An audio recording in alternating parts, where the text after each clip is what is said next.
बिस्मिल्लाहिर्रहमानिर्रहीम। Dear student, आज हम टॉपिक है थर्मोडायनेमिक्स।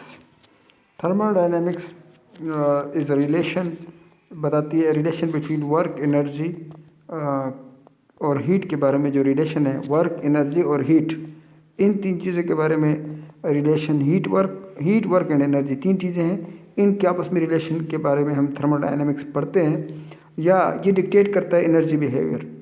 एनर्जी का बिहेवियर किस तरह होता है इसके बारे में हमें बताता है। या मोशन ड्यू टू हीट, ये तीन चीज़ें हैं। थर्मोडायनेमिक्स हमें या तो डिक्टेशन ऑफ हीट करता है या मोशन ड्यू टू हीट, ये तीन चीज़ें बताता है। और तीसरी बात यह है कि ब्रांच ऑफ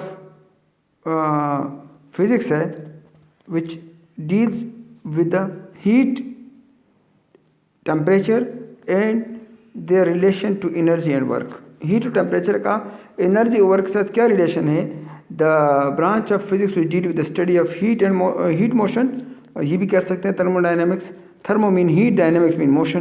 तो हीट मोशन के बारे में जो स्टडी होती है उसको थर्मोडायनेमिक्स कहते हैं। और इसके दो लॉज हैं, there are two laws of thermodynamics.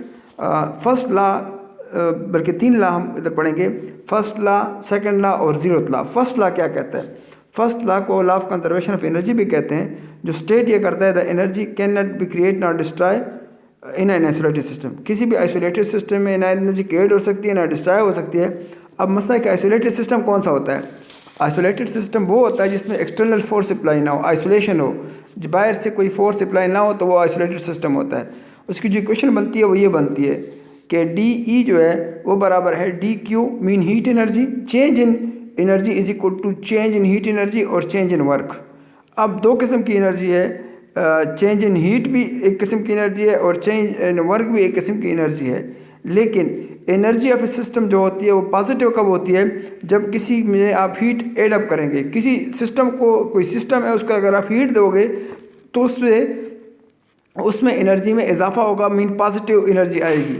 लेकिन अगर आप